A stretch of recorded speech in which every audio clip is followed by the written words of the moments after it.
Dear students, এতিয়াৰ ভিডিঅ'ত আমি আলোচনা কৰিম কালি হৈ যোৱা HSLC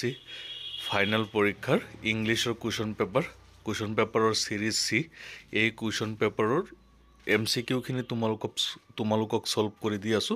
তোমালোক সকলোৱে মিলাই চাবা কোনে কি লিখিছা আৰু পৰীক্ষা যেনেকৈ হৈছে চিন্তা নকৰিবা আগন্তুক পৰীক্ষাবোৰৰ কাৰণে সম্পূৰ্ণ প্ৰস্তুতি লোৱা যদি ইয়াত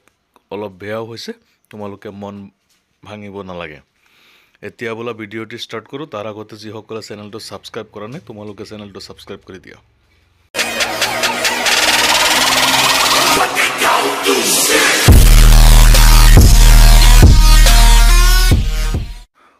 প্ৰথম কোৱেশ্যনটো চোৱা ব্ৰিলিয়েন্ট সায়েন্টিস্ট দো হি ওয়াজ গ্ৰিফিন ওয়াজ ৰেদাৰ এ ললেছ পাৰসন এইটো কোৱেশ্যনৰ কাৰণে অপশন বি শুদ্ধ এনসাৰ অপশন বি শুদ্ধ আৰু অৰ যে দিছে তাৰো অপশন বি শুদ্ধ এক নম্বৰৰ দুইটা কোৱেশ্যনৰ কাৰণে অপশন বি শুদ্ধ তাৰ পিছত question number 2 choose da indirect form of the following sentence তোমালোকক নাৰেশন পৰিৱৰ্তন কৰিব দিছে ইয়াৰ অপশন এ শুদ্ধ দুই নম্বৰৰ অপশন এ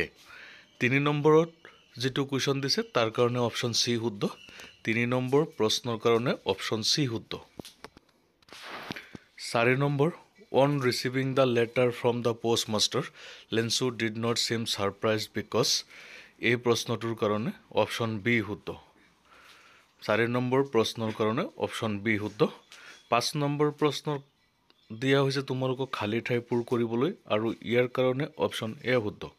5 নম্বৰত অপশন এ শুদ্ধ 6 নম্বৰৰ কাৰণে তোমালোকক এট কাৰেক্ট টেন্স কৰিব দিছে খালি ঠাই পূৰ কৰিব দিছে অপশন সি শুদ্ধ 6 নম্বৰত অপশন সি শুদ্ধ 7 নম্বৰৰ কাৰণে অপশন এ শুদ্ধ এক্সটিংগুইশ্ডৰ সমাৰ্থক শব্দ লিখিব লাগে সেম মিনিং থকা শব্দ লিখিব লাগে পুট আউট কোৱেশ্যন নম্বৰ 8 দিয়া হৈছে what does the boy feel when he loses the ball as mentioned in the ball poem এই প্ৰশ্নটোৰ কাৰণে অপশন বি শুদ্ধ 9 নম্বৰ যেটো প্ৰশ্ন দিছে 9 নম্বৰ প্ৰশ্নৰ কাৰণে অপশন বি শুদ্ধ কিন্তু যেটো ওয়াৰ্ড দিছে তাৰ কাৰণে অপশন সি শুদ্ধ 9 নম্বৰৰ প্ৰথমটো প্ৰশ্নৰ কাৰণে অপশন বি আৰু দ্বিতীয়টো প্ৰশ্নৰ কাৰণে অপশন সি শুদ্ধ 9 নম্বৰত তাৰ পিছত আছে 10 নম্বৰ প্ৰশ্নৰ কাৰণে অপশন এ শুদ্ধ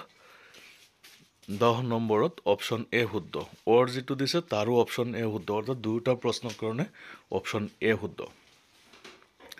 11 নম্বৰ প্ৰশ্ন কাৰণে অপশন বি শুদ্ধ ডিড ইউ সাইট তাৰ পিছত 12 নম্বৰ প্ৰশ্নৰ কাৰণে খালি ঠাই পূৰণ কৰিব দিছে আৰু ইয়াৰ কাৰণে অপশন এ শুদ্ধ 12 নম্বৰ প্ৰশ্নৰ কাৰণে অপশন এ শুদ্ধ 13 নম্বৰৰ কাৰণে অপশন বি শুদ্ধ পসিবিলিটি অলপ বেছি কিন্তু ইয়াত বি সিৰ অলপ কনফিউজন আছে তোমালোকে কোনটো লিখিছা কমেন্ট কৰি জনাবা 14 নম্বৰ প্ৰশ্নৰ কাৰণে অপশন বি শুদ্ধ 14 নম্বৰ যেটো প্ৰশ্ন আছে তাৰ কাৰণে অপশন বি শুদ্ধ 15 নম্বৰ প্ৰশ্ন যেটো দিছে 15 নম্বৰ প্ৰশ্নত বয় চেঞ্জ কৰিব দিছে তোমালোকক ইয়াৰ কাৰণে অপশন এ শুদ্ধ 15 নম্বৰ প্ৰশ্নত অপশন এ শুদ্ধ 16 নম্বৰ প্ৰশ্নত অপশন সি শুদ্ধ কোৱেশ্যন নম্বৰ 16 ৰ কাৰণে অপশন সি শুদ্ধ 17 ৰ কাৰণে এ শুদ্ধ কোৱেশ্যন নম্বৰ 17 অপশন এ শুদ্ধ তাৰ পিছত কোৱেশ্যন নম্বৰ 18 ৰ কাৰণে অপশন ডি শুদ্ধ কোৱেশ্যন নম্বৰ 18 অপশন ডি শুদ্ধ কোৱেশ্যন নম্বৰ 19 ৰ কাৰণে অপশন সি শুদ্ধ কোৱেশ্যন নম্বৰ 19 ৰ শুদ্ধ অপশনটো হৈছে সি কোৱেশ্যন নম্বৰ 20 ৰ কাৰণে শুদ্ধ অপশন হৈছে এ কোৱেশ্যন নম্বৰ 20 ইয়াৰ শুদ্ধ অপশন হৈছে এ কোৱেশ্যন নম্বৰ 21 যেটো দিছে কোৱেশ্যন নম্বৰ 21 ৰ শুদ্ধ অপশন এ কোৱেশ্যন নম্বৰ 22 ৰ কাৰণে শুদ্ধ অপশন এ 22 ৰ কাৰণে শুদ্ধ অপশন এ কোৱেশ্যন নম্বৰ 23 ৰ কাৰণে শুদ্ধ অপশন বি কোৱেশ্যন নম্বৰ 23 শুদ্ধ অপশন বি কোৱেশ্যন নম্বৰ 24 ইয়াৰ শুদ্ধ অপশন সি কোৱেশ্যন নম্বৰ 24 শুদ্ধ অপশন সি কোৱেশ্যন নম্বৰ 25 শুদ্ধ অপশন বি সিমাইল কোৱেশ্যন নম্বৰ 25 ৰ শুদ্ধ অপশন বি কোৱেশ্যন নম্বৰ 26 ৰ শুদ্ধ অপশন সি কুৱেশ্যন নম্বৰ 26 ইয়াৰ কাৰণে শুদ্ধ অপশ্যন চি তাৰপিছত আছে কুৱেশ্যন নম্বৰ 27ৰ কাৰণে শুদ্ধ অপশ্যন বি কুৱেশ্যন নম্বৰ 27 শুদ্ধ অপশ্যন বি কুৱেশ্যন নম্বৰ 28 শুদ্ধ অপশ্যন চি 28 নম্বৰ প্ৰশ্নৰ শুদ্ধ অপশ্যনটো হৈছে চি তাৰপিছত কুৱেশ্যন নম্বৰ 29 ইয়াৰ শুদ্ধ অপশ্যন বি 29ৰ শুদ্ধ অপশ্যন বি কুৱেশ্যন নম্বৰ 30ৰ শুদ্ধ অপশ্যনটো হৈছে চি কুৱেশ্যন নম্বৰ 30 ইয়াৰ শুদ্ধ অপশ্যন চি কুৱেশ্যন নম্বৰ 31 প্ৰশ্নটোৰ কাৰণে শুদ্ধ অপশ্যন হৈছে ডি কুৱেশ্যন নম্বৰ 31 শুদ্ধ অপশ্যন ডি কুৱেশ্যন নম্বৰ 32ৰ শুদ্ধ অপশ্যনটো হৈছে এ কুৱেশ্যন নম্বৰ 32 ইয়াৰ শুদ্ধ অপশ্যন এ তাৰপিছত কুৱেশ্যন নম্বৰ 33ৰ শুদ্ধ অপশ্যন এ তাৰপিছত ৱৰ্ড দিয়া আছে তাৰো অপশ্যনটো এ শুদ্ধ কুৱেশ্যন নম্বৰ 33 দুয়োটা প্ৰশ্নৰ এ শুদ্ধ কুৱেশ্যন নম্বৰ 34ত দুটা ষ্টেটমেণ্ট দিছে আৰু এই ষ্টেটমেণ্ট দুটা চালে তোমালোকে গম পাবা অপশ্যন বি শুদ্ধ এনচাৰ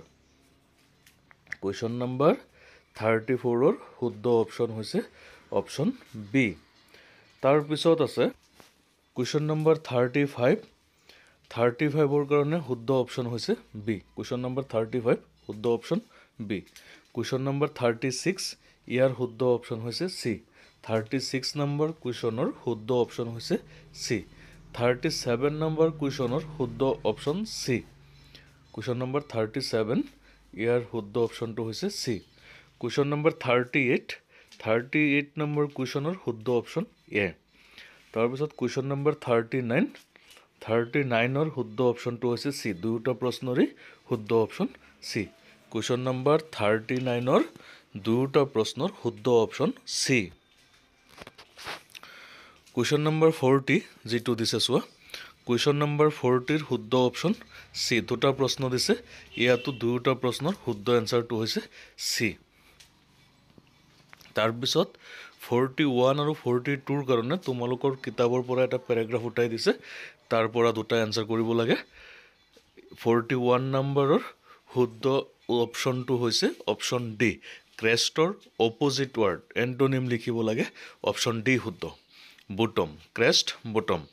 তাৰপিছত কুৱেশ্যন নম্বৰ 42 যিটো আছে ইয়াৰ শুদ্ধ অপশ্যনটো হৈছে বি কুৱেশ্যন নম্বৰ 42 তাৰ শুদ্ধ অপশ্যনটো হৈছে বি 43ৰ পৰা 45লৈ তিনিটা কুৱেশ্যন দিয়া হৈছে তাৰ কাৰণে এই পেৰাগ্ৰাফটো দিয়া হৈছে এই পেৰাগ্ৰাফত যি লিখিছে এইটো পঢ়ি তোমালোকে তিনিটা প্ৰশ্নৰ উত্তৰ কৰিব লাগে 43 নম্বৰৰ শুদ্ধ অপশ্যনটো হৈছে এ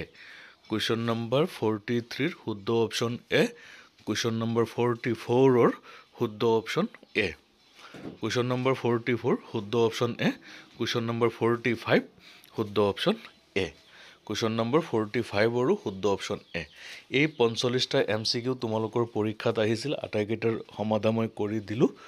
এতিয়া তোমালোকৰ কাৰ কিমানটা হৈছে ভালকৈ চাবা আৰু চাই পৰৱৰ্তী পৰীক্ষাৰ কাৰণে ভালকৈ প্ৰস্তুতি লোৱা তোমালোকৰ পৰীক্ষাৰ শুভেচ্ছা থাকিল ধন্যবাদ